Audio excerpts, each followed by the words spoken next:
Good Friday morning, guys. I'm Jerry Miller, and thank you kindly for joining us today on Real Talk with Keith Smith. We're live in downtown Charlottesville on Market Street in the I Love CVille studios, a show that airs wherever you get your social media and your podcasting content. Today's program continues the discussion of the decoupling of commissions and the settled lawsuit with the National Association of Realtors. Keith Smith's Wednesday show was sizzling hot, and I see industry insiders galore on the broadcast today. If you'd like to relay commentary, ask a question, put them in the feed. We will relay them live on air. Next week, we have Katie West and Bill Tucker of a week from today. Charlottesville Settlement, a week from today, to talk this topic and how brokers should move forward from a compensation standpoint. Yeah, they're going to speak. Bill's going to particularly speak from a real estate attorney's perspective. You know, kind of what has to happen, and we're going to take a little bit of a deeper dive into what's actually happening out in the Pacific Northwest. But we'll dive into that a little bit later in the show. We've got an actual case study out there that you can take a look at where the decoupling happened in 2022 and how is that doing out there. So we'll take a little deeper dive into that. I'd like to kick off. I've been tracking now since Friday, day over day, you know, what's kind of going on with actives, pendings, and price reductions. So Judah, if you don't mind putting slide number 3 up, we'll kind of kick off with that. When Judah gets it up, which everybody's going to be looking on the screen. Thank you, Judah. Thank you for putting your microphone in front of you, buddy. I appreciate that. I like the voice of God every once in a while to come into my hearing aids here. But what this is a comparison of the last 7 days for 2022, 2023, and 2024. And it's really interesting. You know, it looks at actives, how many homes came on the market in the car footprint, how many price changes got changed in the same 7 days over a 3-year period, same group of 7 days, and the pendings. And it's really interesting. So you take a look at the pendings. The pendings been pretty much right around 100, right? 103, 102, 96. So that means contracts, the same pace of contracts have been kind of there. The actives were back somewhere around 2022 mark. 2023 was down to 65 substantially. I didn't do the percentage.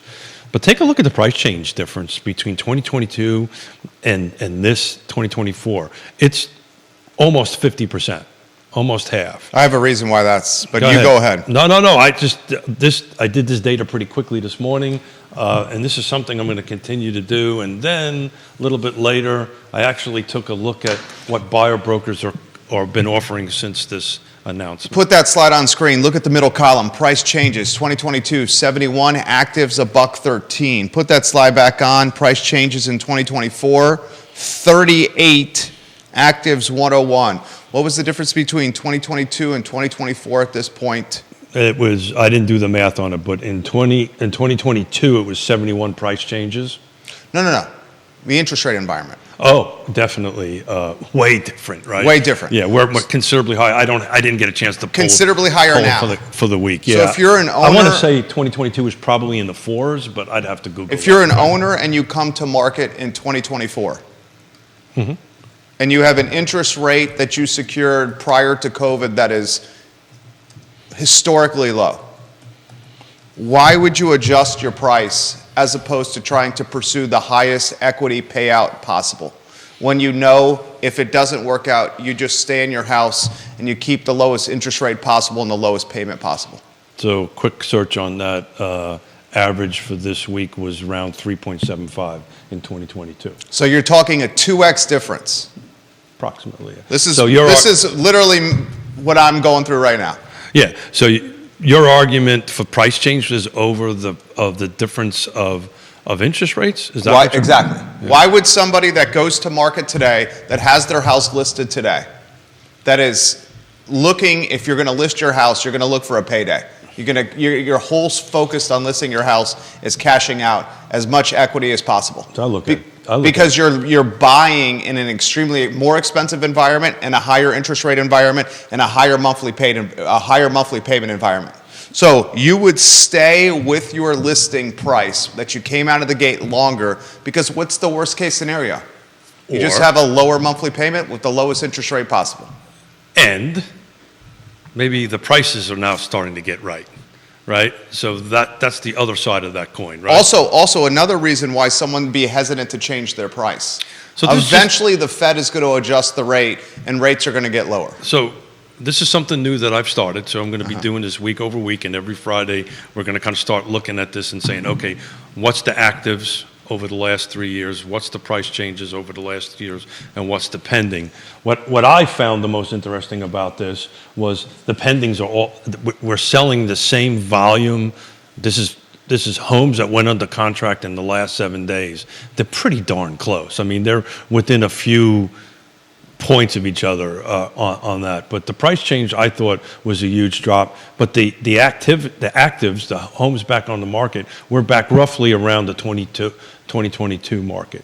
So I just thought we'd kick the show off with that before folks start and wanted to talk about the NAR settlement. So I just don't see sellers motivated to cut list price. yeah, that could be it too. Why would you cut your list price Well, when you there's- can just hold and maintain a more affordable rate secured before COVID, also knowing down the road that the Fed is going to eventually cut rates? Or the buyer, the seller, doesn't have anything to buy. So we're going to keep our price at a certain point right now. If I get it, I get it. If I don't, I don't. If I don't, I just have the cheapest I just situation stay possible. where I are. Yeah. But you got to remember our 5 Ds we talked about, right? On Wednesday. That's not everybody, though.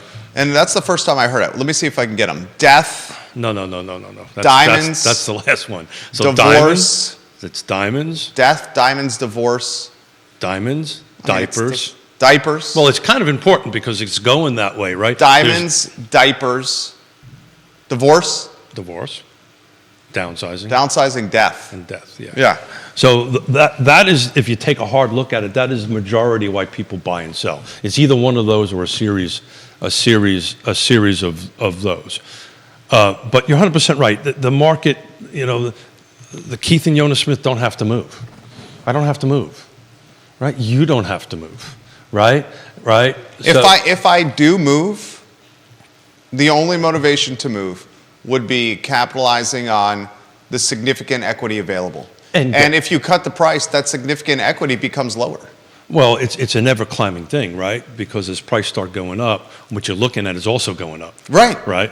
So, but yeah, unless you find, or Keith is, just to talk about Keith and Yonna, right? I could sell my house now. I could do very well on it because I'm one of these nasty boomers, right?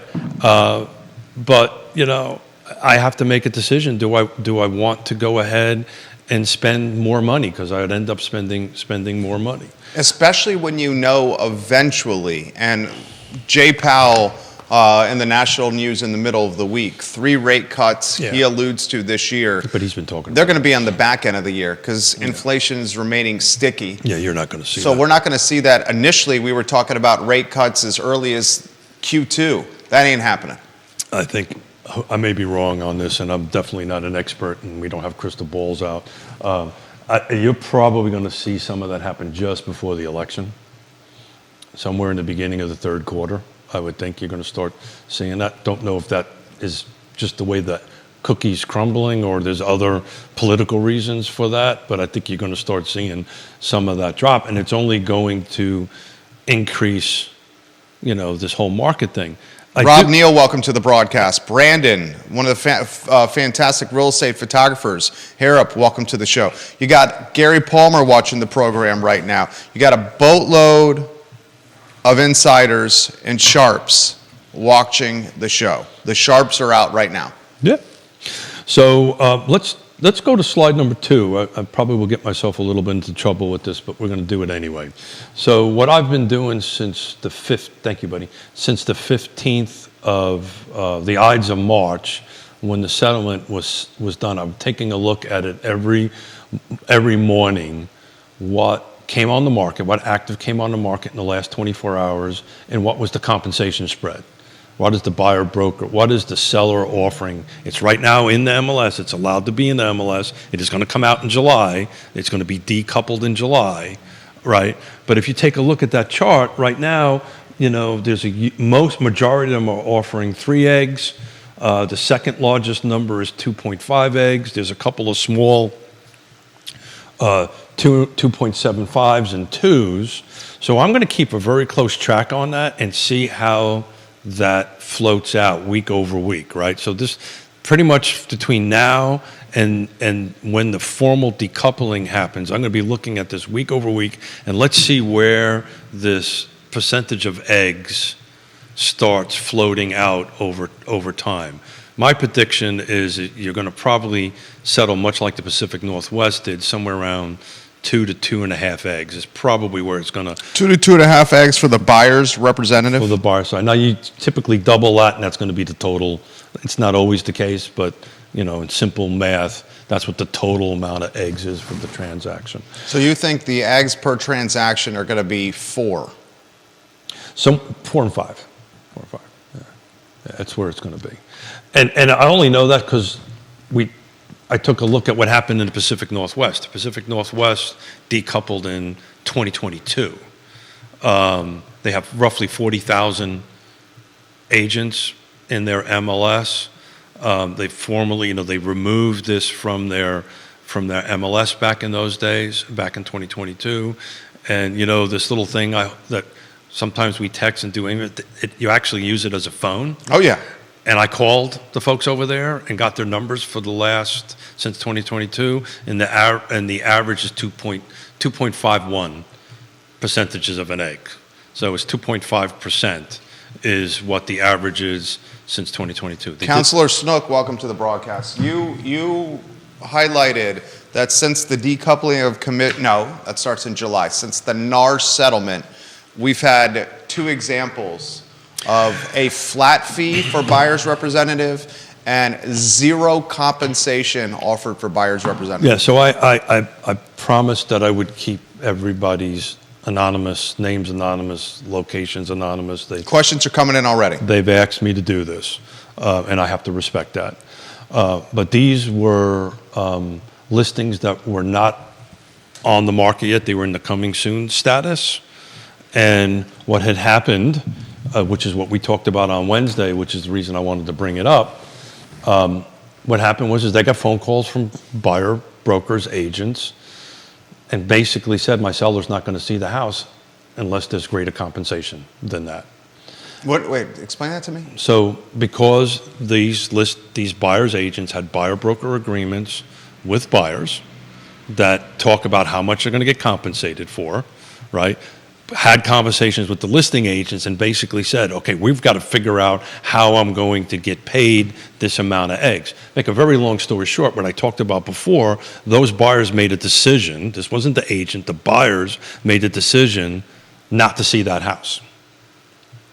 So because it was 0, because it was a flat fee, the seller told the buyer's agent, I don't want to see that home because I don't want to have to write that check. Let's go see something else. That was communicated with these 2 agents, and immediately they communicated with their seller and is now at 2 eggs. John Blair, welcome to the broadcast. Questions coming in on what you're talking about. I think, look. Were those buyers, this is a very good question from Jonathan. Keith, were those buyer-broker agreements signed before the listing came to market? Yes. Yes. Yes. So look. He's got a follow-up for you. If you just do your job, sign your buyer-broker agreement, have your listing agreements together, and this is something I want to talk about a little bit later, definitely with that. The thing that nobody's talking about is how do you guarantee you're going to get paid? Well, that's what's going to happen Friday with Bill Tucker. Once it gets decoupled, the seller could just say, you know what, I'm not going to pay it. So how does the buyer's agent now get paid? And we'll talk about that in a little while. But yeah, so if you do your job, so look, I'm excited about this because what this does is you have to be able to communicate. You have to be able to communicate your value proposition to your buyer, to your seller, because this conversation has to happen at the seller level too, which is what this conversation I had with these 2 listing agents, right? They were like, well, hold it. I now need to have a conversation with my client. Go, look, we are now getting showings because we're not paying. Jonathan, follow-up question for you. Can that buyer-broker agreement be renegotiated? You can everything's negotiable. It always can be renegotiated. Both sides have to agree to it. You know, that's what negotiations are. But yeah, buyer-broker agreements can be negotiated. Look, at the end of the day, what this settlement is going to do is require a national, which we've been doing in Virginia since 2012, a national requirement of a buyer-broker agreement. Kudos for us. Should have been a requirement across the country, period, where everything is transparent, everything is communicated, everybody knows who's on first and who's on second. And the second thing is going to have to be, communication. I've talked about this back in September, right? Agents are going to have to talk to one another now. They're going to have to do that. This two little microcosm example is exactly what's going to happen down the road. Buyer's agents and seller agents are going to have a conversation. Let's assume tomorrow we're decoupled, right? We're decoupled. I've got a buyer, you're a listing agent, you've got a showing, and my buyer wants to go see your house. The very first thing I'm going to pick up the phone and call you and say, okay, is your seller offering buyer broker compensation? I can't put it in the MLS. We can't have this conversation in the MLS publicly, but we can have these negotiations. And then the second thing, and then you're going to say, yes, my seller is offering 2.5x. Great. Then I'm going to send you a VAR document that has been in our system since 2019. It's called a residential one-time showing agreement. And I'm going to send this to you, and I'm going to say, I'm bringing this client over. You're guaranteeing me that, and the owner signs it, the broker signs it, and everybody signs it and says that if our contract comes to fruition, you're going to pay me X number of eggs. Thank you very much. Box is checked. And then I'm going to write in a contract, because that's what's in the Pacific Northwest contracts, which we've been talking about. They're going to write in there, it's just very clear as day, who gets paid what, when they get paid. Jonathan says this: could those buyers who want to see those homes that are not offering buyer broker compensation renegotiate their contract and stipulate that they can see those homes without offering compensation? So you can renegotiate anything. No, I know. So that's what he's... So that is between you and the buyer's agent.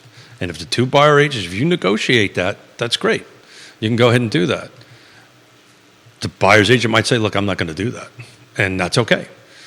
But well, then the buyer then has a choice to make. Then the buyer has it. Well, they both have a choice. So if I'm in an agreement already, they both have a choice to make. It's not a unilateral decision, right? It's both parties, just like any contract. Both parties have to agree to it to amend it. We also know it's a tight inventory market. Yeah. So look, you can't get any tighter than Pacific Northwest and Seattle, right? And 92% of all the transactions between 2002 and yesterday had a real estate agent on the other side of it.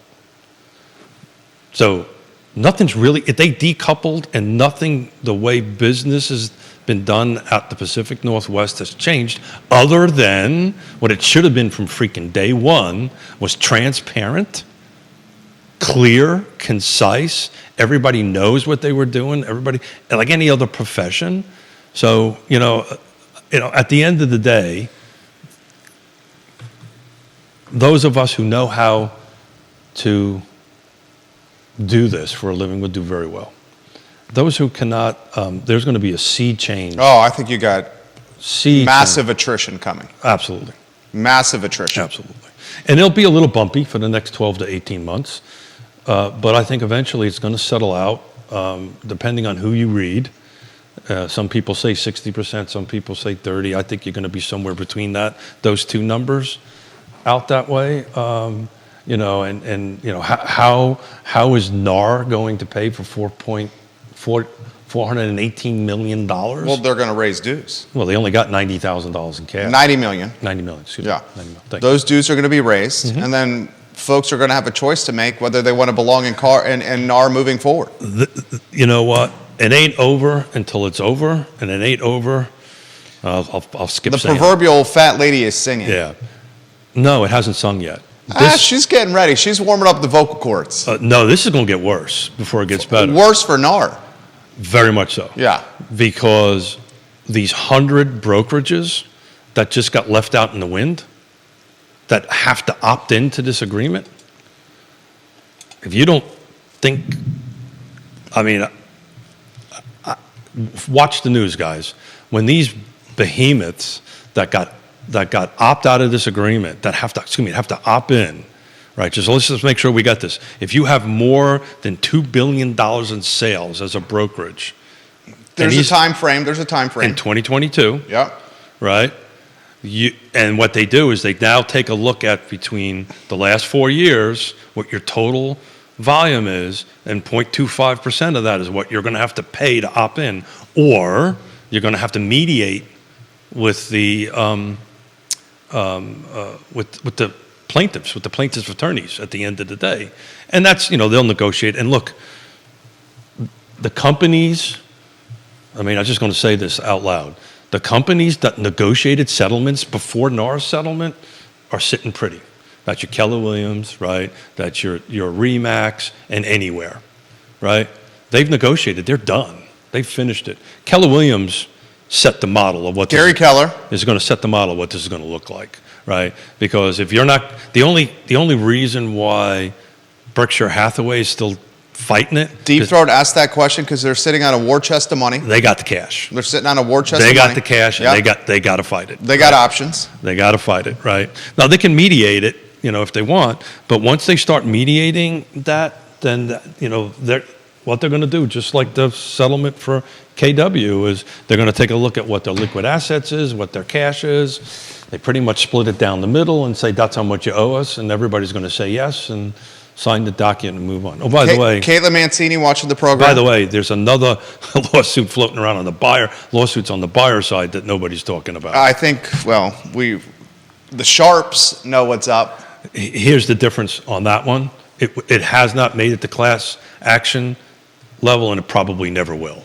It's very specific to very specific locations on that. So we'll congratulate Caitlin on the 2023 Car Salesperson of the Year. Hey, congratulations, Caitlin. Watching the show.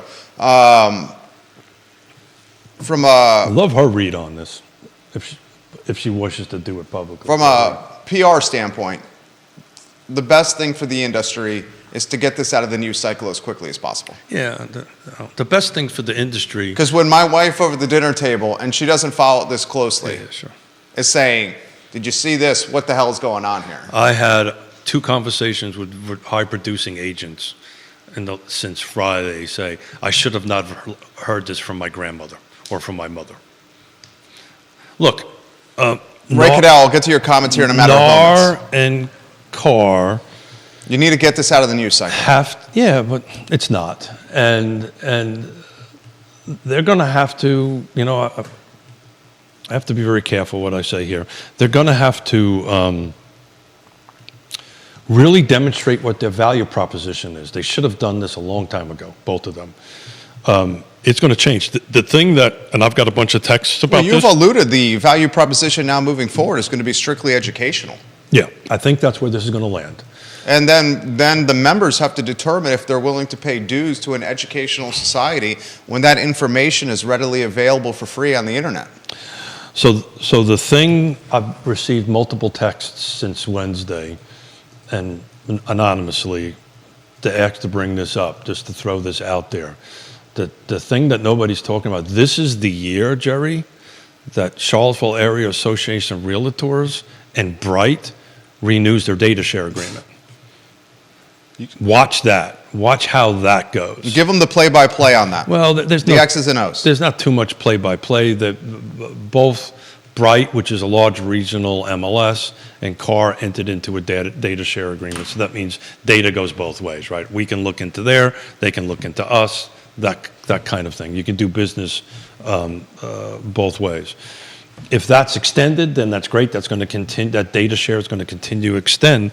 If they decide not to do that, for whatever reason, I'm not in the room, don't know what the negotiations are, don't want to know what they are. I'm sure that they're working hard at this. But if it should go away, then there's going to be decoupled. There'll be a decoupling of the data between Bright and CAR. And in that scenario?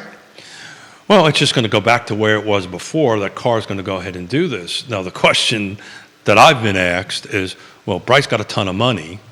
Why can't it just come in here and do its own thing? That may or may not happen. Don't know. That's a heavy lift, right? Ramping up into a new marketplace for MLS is an extremely expensive endeavor. It takes a lot of time to go ahead and do that. That's the reason why Bright marries and buys into and does JV, joint venture. Partners with, I think it's 60-something MLSs. They're the second largest MLS in the United States. So that's why they do that.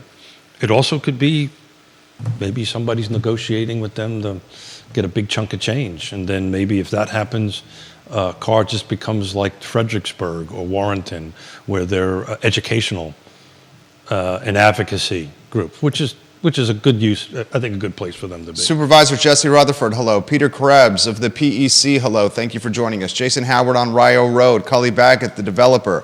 Welcome to the broadcast. Andre Xavier, thank you kindly for watching the program. Kevin Yancey throwing a little shade to what's happening right here. Really, Kevin? I'm surprised. Yeah. It was a good conversation you and I had the other day, Kevin. I hope I helped. I don't. Scott Q, welcome to the broadcast. Thank you kindly for joining us on today's talk show. Mr. Ray Cadell has been in the business for, I believe, is it 3 decades plus, Ray? Oh, yeah. I think he's been in the business from day one. He says, I have always looked at the real estate market as a ladder. Folks move up and down the rungs. Rung 1 starts it all. First-time home buyers are on rung 1. Yeah. Number 1 difficulty for a first-time home buyer, lack of cash. Extra cash lying around to pay their own buyer broker. Nope. It's the math, stupid. We've highlighted that. Yeah. Right now, the first-time home buyer is financing what they're paying their representation. And they're doing that with the 30-year vehicle, which helps them with cash up front. And in some cases, that may or may not be the opportunity if the seller is not willing to include. I can assure you. We'll see how it plays out. Yeah, well, we'll bet a bottle of bourbon on that. You and I, well, we would need a little bit more criteria on that bet, because you can't just say it's not going to happen. You would have to characterize, because we know it's going to happen in some cases. So what we can say is, by this time next year. Next year, Next year. Thank you. By this time next year, will the buyer broker compensation be less than 2.5? More or less, make that the over and under. But how would you characterize? How would you track that? Yeah. How are you going to track that if it's not put in the MLS? That is true. Because you can't put it in the MLS anymore, can you? Well, you can't put it in the public side of it, and that's all the stuff that has to get worked out, right? So you could put it on the insider's side, but not the public side? Well, you can do it, like, for instance, right now, if you go ahead and when you put into the MLS a sale, right, Jerry, and if there is a seller compensation, you've got to note that, right? That's on the sold side. So it just helps the data end of it. So there should be some data tracking mechanisms. I don't know what they are at the moment. There's so much work that has to get done on it. I mean, that's a great question for me to reach out to my folks at the Pacific Northwest and go, they have to track it because they gave me the number. Has anyone on the talk show here watching the show, maybe you, have you taken deep dive into the homes.com platform? Yeah, actually. It is phenomenal. Yeah, I actually had dinner in September with the CEO. And it is, viewers and listeners, if you want it. It is rolling over Zillow, it's rolling over Realtor.com. Homes.com crushes Zillow and Realtor.com with data and knowledge and information. But here's the interesting thing about it, because I know this It's not even close, folks. I know this firsthand. They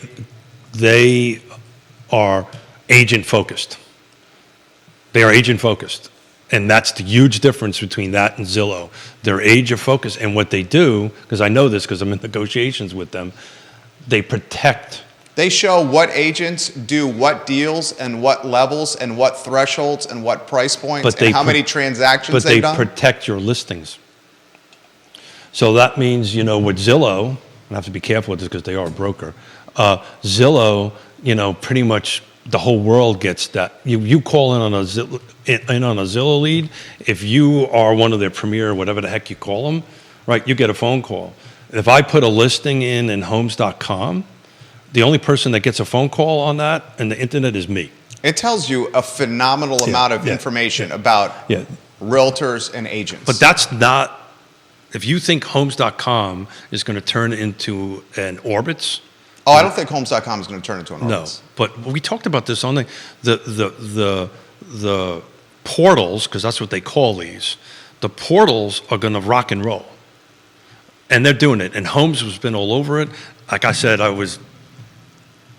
Michael Guthrie, if he's watching, I sat next to the CEOs of Howard Hanna and the CEO of Homes.com and CoStar. They're the same guys, same people. And I mean, they were flat out said, they were investing $1 billion. He announced it at that dinner table, $1 billion in marketing.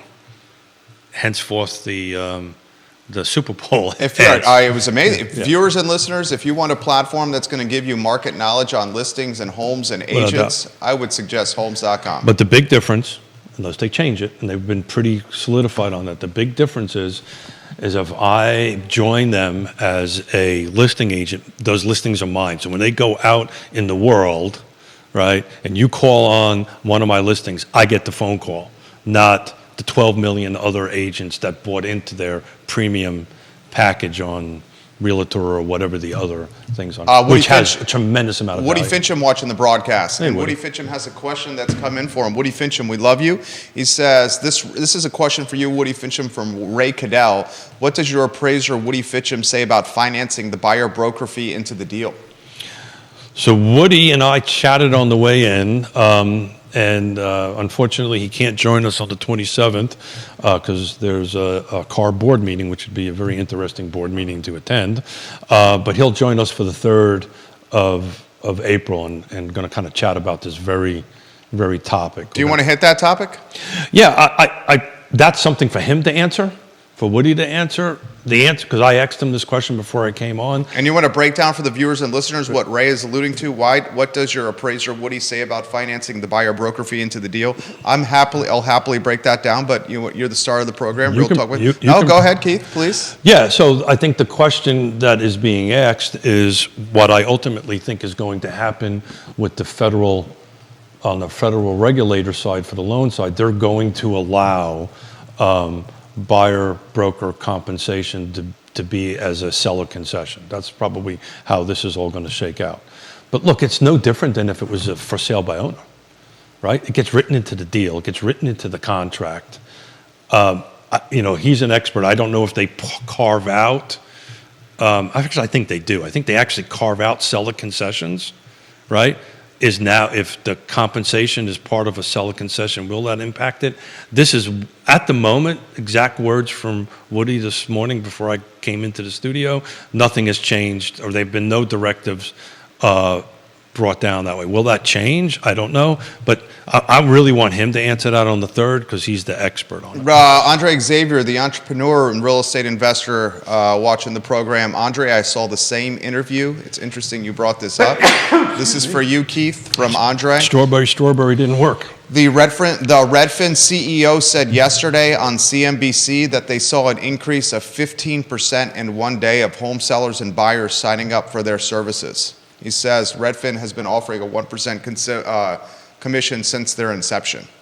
If you take a look at the Redfin's actual average commissions, it's much above 1%. Because what happens is you get X dollars, you get X amount of service for 1%. You want additional service, this whole a la carte thing you've been talking about forever, it starts adding. And you'll find out it gets in there. Oh, by the way, you know where Redfin is the king of? Region? Freaking the Pacific Northwest, that's where it's graded.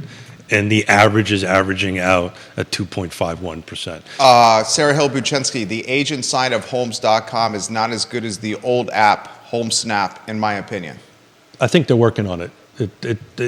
When they're spending that kind of money, they're working on it. The user side, the layman side is probably the most robust platform of knowledge that is out there in So real you estate have right to now. have to ask: Is she bought in as an agent member into Homes.com? Because I think once you do that, you get different platforms. Good question for you, SHB. Have you paid? Are you paying to play on Homes.com? Yeah. Because you get different tools. Well, a la Keith Smith here. Well, I just know because I'm in discussions with them. What's available to you, what's not available. You guys have a profile. You and Yonna do on there. Correct, but that's the freebie everybody gets information. There's a whole nother level. There's a whole new level of data and a whole new level of information that's buried in that you have to pay to play.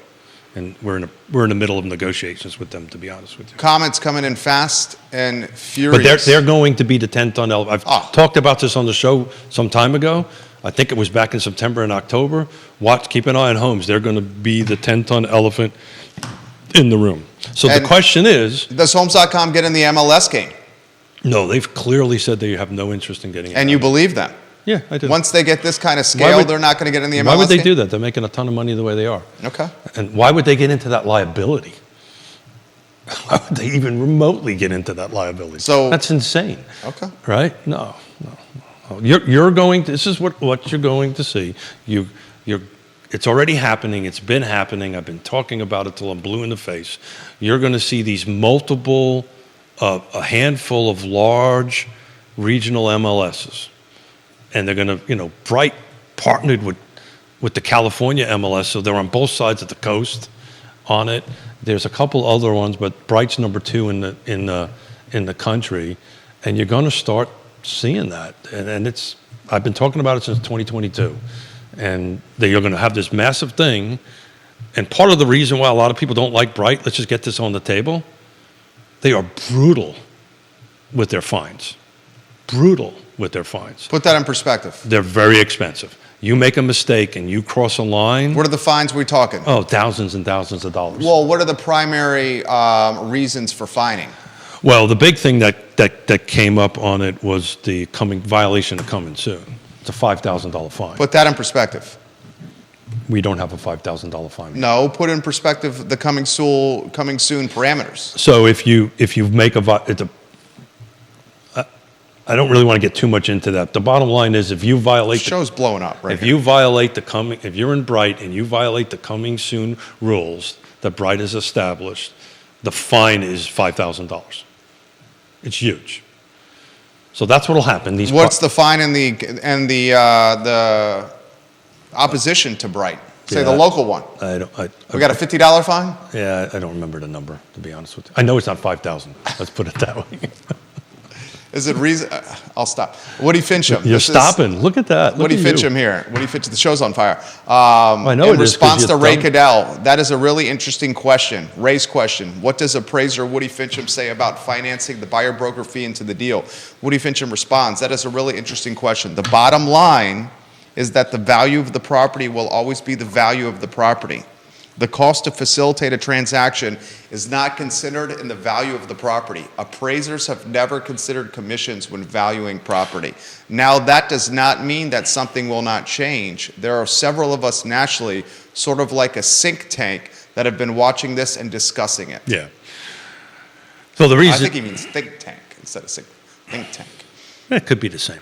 So Thank you, Woody, for that comment. Thank you, Woody, and it's glad to hear you're feeling better. We love you, Woody Fincham. Very much so. Every conversation I have with him, I come out a little bit smarter. But my bar's kind of low on that smart stuff. So look, all this stuff is going to be vetted through. The two keys that keep on coming back to is there kind of was a lack of transparency. I can't help think of the movie Wizard of Oz, right? When the curtain gets pulled back, right?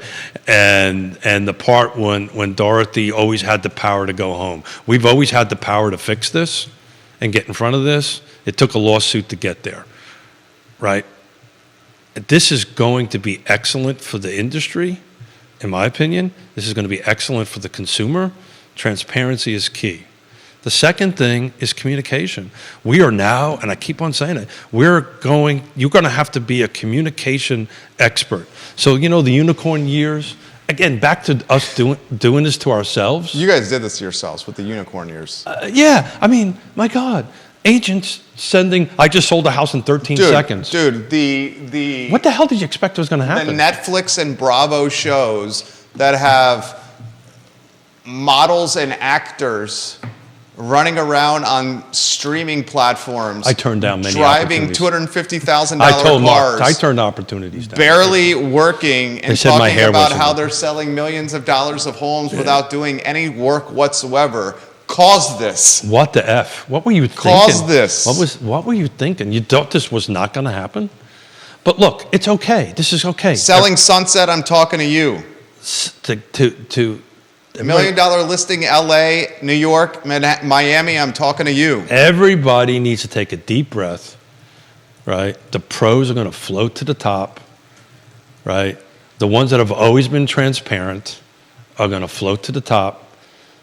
The ones that have always been able to communicate with their clients, both buyers and Dude, sellers. Carly Wagner's spitting fire right now. Of course she will. Are you ready for this? No, I think we need to get ready for this. I was in the middle of a monologue. You interrupted my monologue Wagner. again.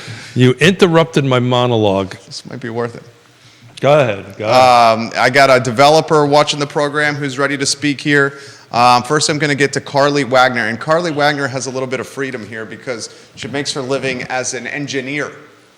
Yeah, She's also a realtor. Yeah. Carly. Look, she says, and she's talking about Bright, the $5,000 fee for coming soon. Let's hit the pause button for a second. Sure. What are we doing here?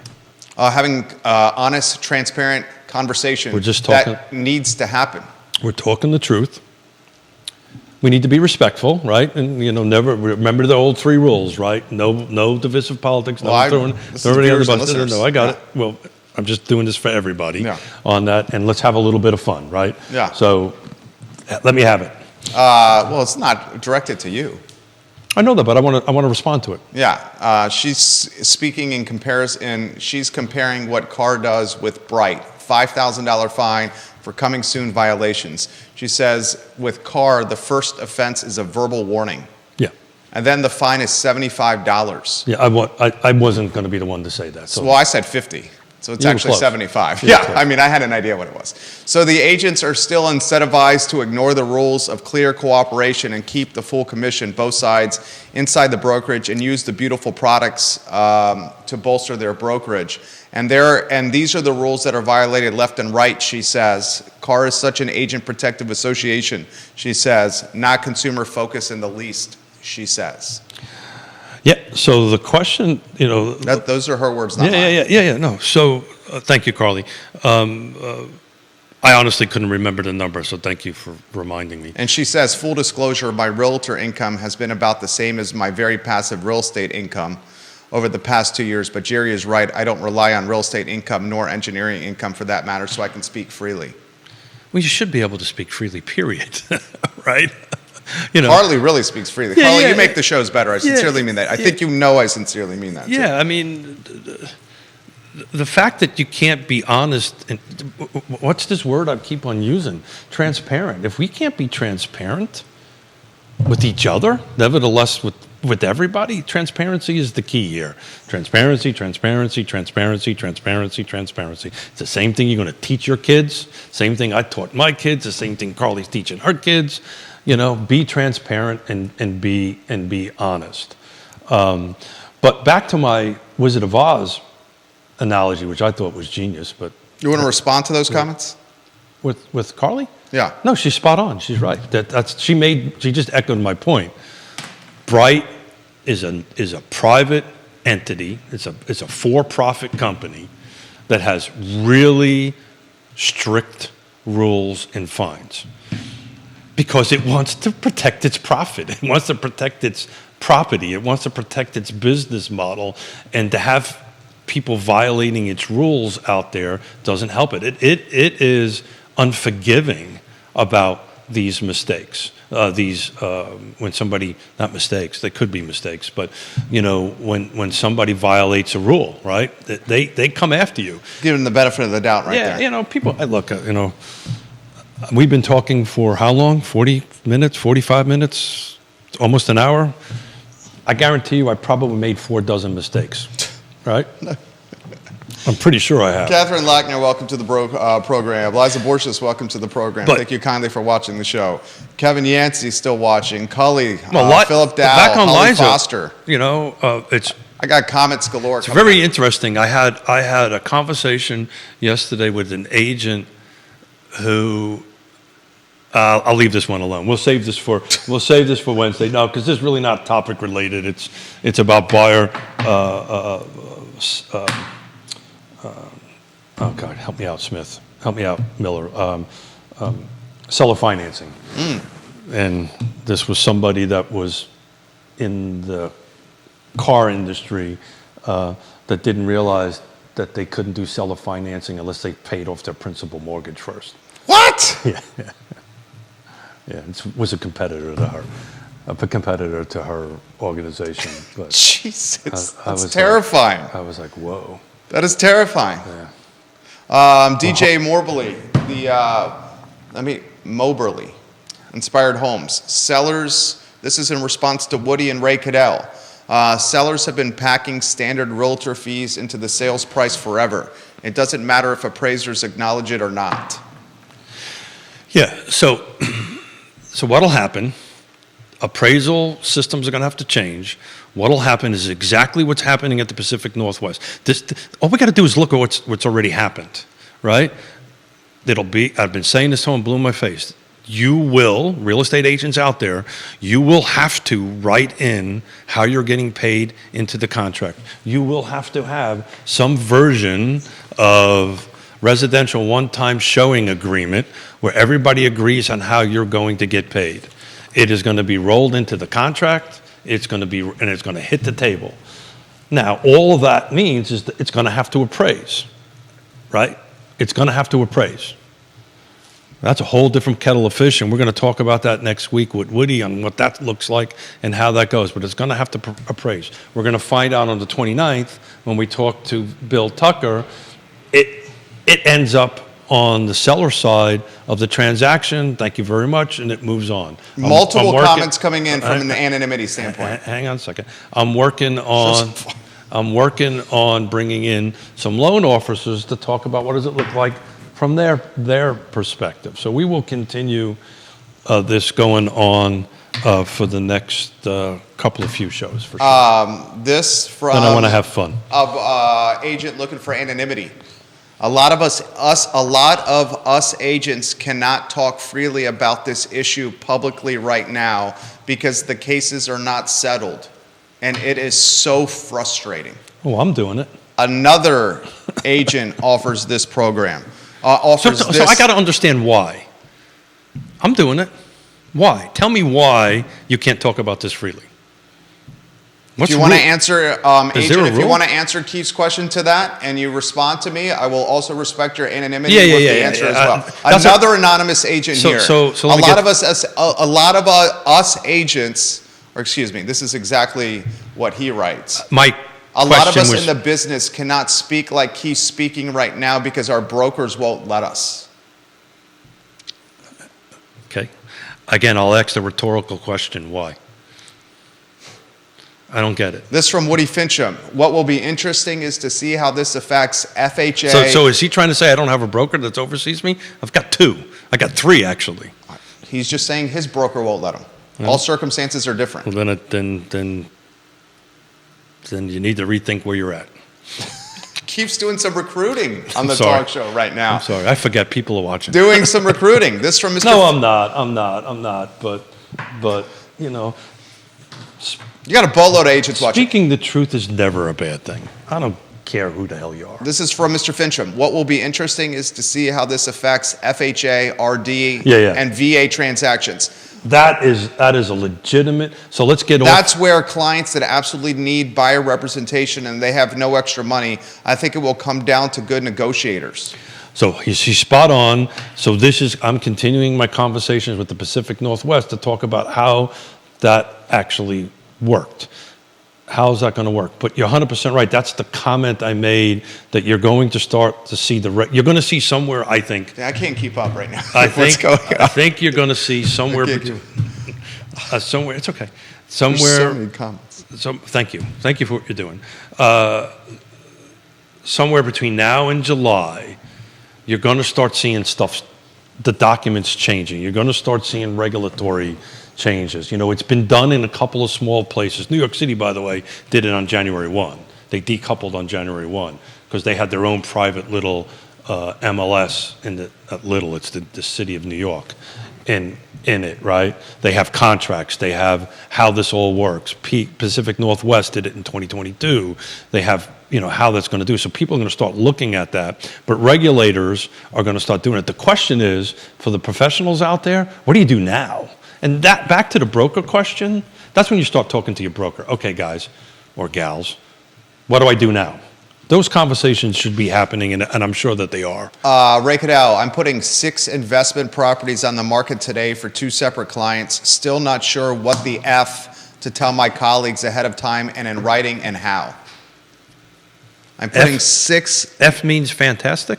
I'm putting 6 investment properties on the market today for 2 separate clients. He says, I'm still not WTF, the F, sure to tell my colleagues what the fantastic ahead of time and in writing and how.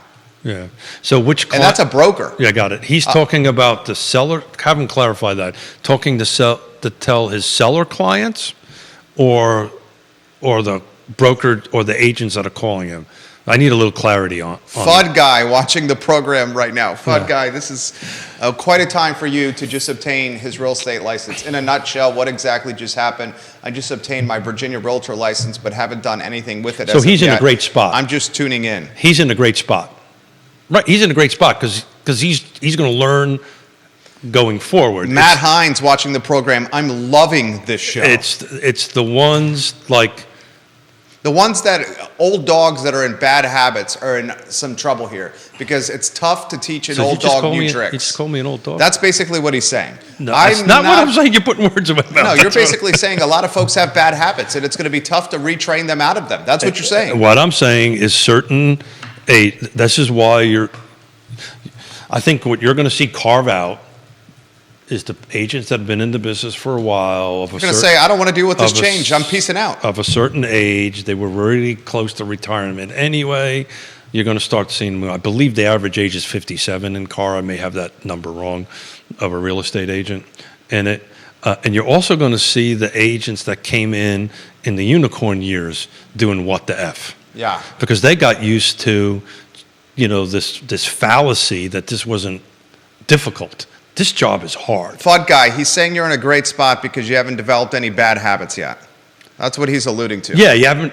Well, you only know what you know at this point forward. You don't know what you know because you haven't been in it for 3.5 decades. I'm not as bullish as Keith about entering the profession right now, just for the record. No, that's not what I said. What I said, if you're getting into the profession now, you're starting from this point going forward. This is not new to you. This is the reality to you right now. If you decide to stay in the business, and that's a different story on that. And Ray says it's my friendly colleague agents. I've been all over this with his sellers. Got it. Yeah. So the question is he going to offer any eggs to the buyer's agent? We've, by the way, been allowed in car to offer 0 eggs for quite some time now. It just hasn't. It's never happened. It never happened because the houses wouldn't be shown. Because the buyer so to answer Ray's question, if I have a buyer for Runaway's properties, I have a buyer broker agreement with my buyer. Clearly stipulates how I'm going to get paid.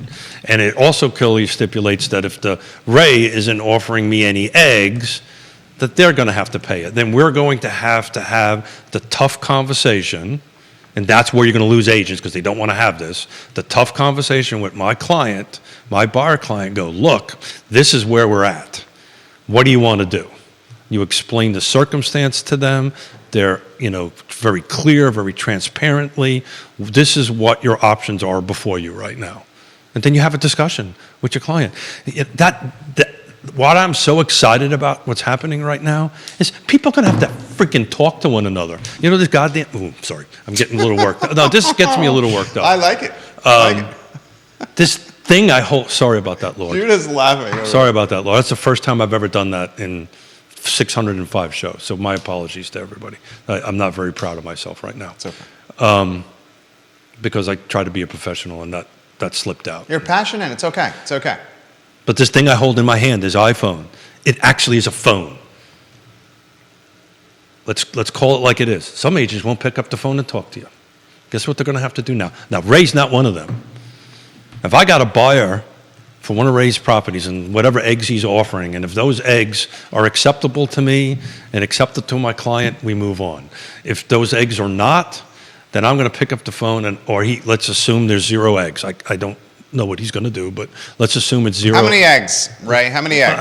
I don't want to put him on the spot Okay. on that. Well, but we're going to know anyway. Yeah, eventually. But let's just call it 0 eggs, right? Now I'm going to pick up the phone and go, okay, we've got to negotiate this. And Ray will answer my phone call. Oh, yeah. Right? Some agents out there won't. They prefer text.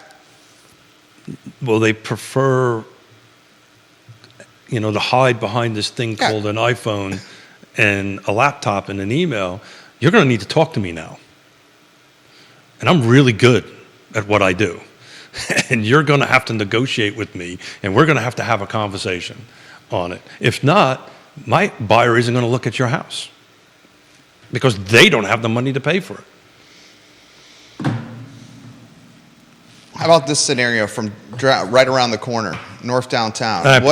My apologies again to everybody. That was what if the buyer has not the very proud of money? myself. What if the buyer has the money to pay for a listing and the seller's not offering any eggs? What if the buyer has the money to pay? What's my agreement I have? So in my agreement, it's going to be the percentage that's in the agreement. So the buyer's going to have to come up with potentially 2% of the transaction. Or whatever it is. You're my buyer. I've sat down with you, told you what I do, how I do it. This is what I get paid. So if it's an $800,000 transaction, guys, and you got a 2% agreement, the buyer would have to come up with $16K. Or I do my job and I negotiate with the seller and either try to get them to include that in it. Because ultimately, from the seller's perspective, I've got a buyer who can't write that check, even at $800,000. We're not going to write a deal on your house. That's what's going to happen. Period. And then the seller and the seller's agent is going to have to decide, well, I'm okay with that. And that's fine. Now that buyer just goes someplace else. Now, where that someplace else is a different story. But I'm talking about the practical day-to-day approach of this. And that's what's going to happen. That's the reason why in the Pacific Northwest, the average buyer broker is 2.51%. By the way, the home of Redfin in the 1% world. So I'm telling you, it's ultimately going to get to that point. You're spot on. How is it going to get tracked is yet to be determined. Who knows? Homes might say, okay, we're going to track this. How they track it, I don't know. Thomas watching the program. He's watching it in Richmond. Ooh. Another interesting wrinkle. It's fine. Another interesting wrinkle. You got that 11:45 check pickup over there, J-Dubs. And I've got a nap here at 12 o'clock. Another interesting wrinkle from Thomas in Richmond is Redfin is about to roll out nearly a 9-figure campaign to promote what they offer. Look, these type of scenarios have always been in the market. It's going to be a matter of me or whoever is a full-service agent negotiate my position. And if you are unwilling as a buyer not to pay what my fee is for that, that's okay. That's SHB, Sarah Hill Buchensky, she's in the game. What would keep the buyer and the seller from agreeing to X out? Let me read this exactly. What would keep the buyer and the seller from agreeing to X out the commission in the contract? Agent is not a party to the contract. Will there be contract changes? The answer is that yes. Just like break down what you're saying there. Yeah. So So she's kind of hitting on the two things I've been trying to talk about. One is what happens if the seller decides not to pay at the closing table? How do you get compensated? And the only way you can get compensated is, right now we've got a form. Before I show your house, I want you to sign this document. This document, the owners and the broker signed, that says we're going to pay X number of eggs if I bring a client to buy the house. The owner may or may not sign that.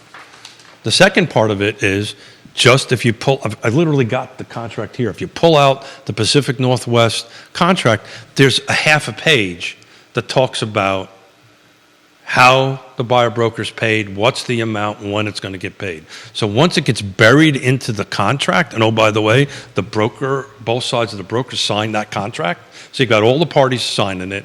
But Sarah, the contract from VAR, Virginia Realtors, will have to change.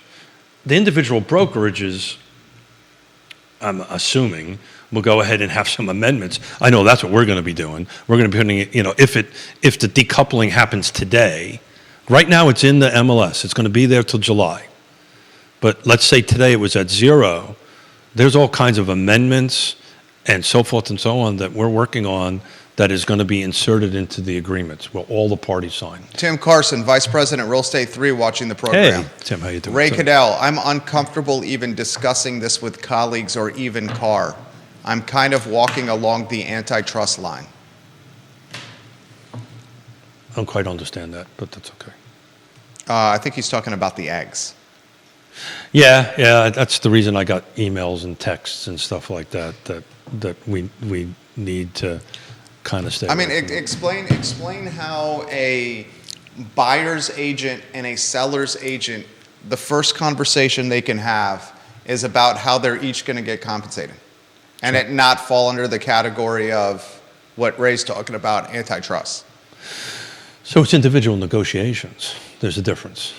So what antitrust is, what he's alluding to is that it's a collusion of more than a group of people to set some sort of rate. And I'm comfortable. I've not said that or crossed that line or whatever. I'm just telling you where I think it's going to settle. There's a very different conversation, very different statement.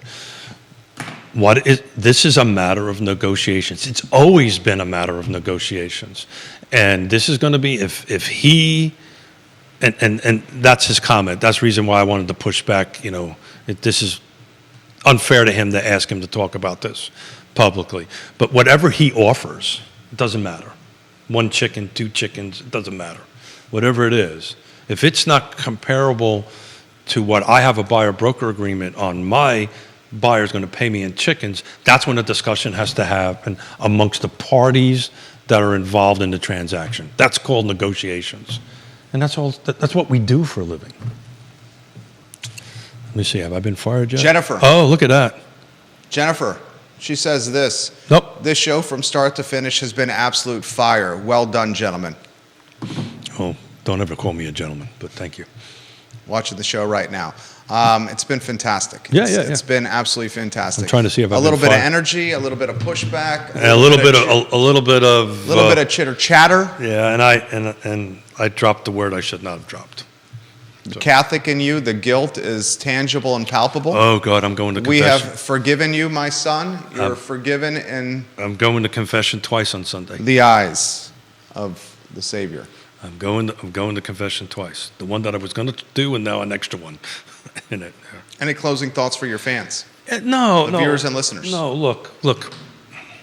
Real Talk with Keith Smith online at realtalkwithkeithsmith.com. This is a mastermind from start to finish on how to navigate what's coming for sellers, for buyers, and for those that are in the industry. And please don't forget to pull down the partner tab. And if you like what you're hearing, or don't like what you're hearing, but at least you're tuning in, please support those partners, because without them, I wouldn't be here talking to you. Look.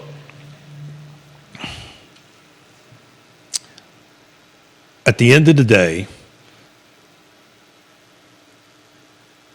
transparency is key, communication is key, and as long as we focus on those two things, And if you are in this line of work and you focus on those two things, you'll do well. But you also, there's a third component to it. I know we're over, Jerry, so thank you. There's a third component to this. I was asked the question this morning, how come I know all about this crap? It's because I've been reading about it forever. I took the time to educate myself. I'm not, by any way, shape, or form, I'm no soothsayer, I'm no anything. I just knew that we were going to end up where we are today. We will be decoupled. It wasn't a matter of if, it was a matter of when. And that conversation has been going on. And I've had conversations with very respectable brokers that's been in the business for a while that this caught them off guard. And I go, how is that possible? Well, you got to listen to Real Talk with Keith Smith. Well, Beth Dunlop Marcus, who I believe is looking for a nice little house, watching the program and giving you some props on the talk show. Thank you. I'm just trying to be transparent and truthful and be who I am. I'm trying to be, I'm trying to be truthful to me. I'm who I am. This is what you get. I like it. And that's what life is all about. That's how you sleep easy at night. I wish I could, but that's an age thing. That's got nothing to do with anything other than that. Well Have done. a great show today. Thank you. In the afternoon. Thank you. Keith Smith, Judah Wickauer. Actually, for those that are watching the program, no I Love CVille show today. Got a business brokerage closing, and we're signing the papers at 12:30 p.m. Congratulations. Thank you. Congratulations. Working on this deal since November. Oh, well, anybody who thinks commercial transactions 12:30 p.m. today. You think they're easier than residential, you are mistaken. I'm about ready to close a couple of big deals that I've been working on 4 years. Keith, Judah, Jerry, realtalkwithkeithsmith.com, online wherever you get your podcasting content. I would very much encourage anyone in the game to watch and listen to this show from start to finish.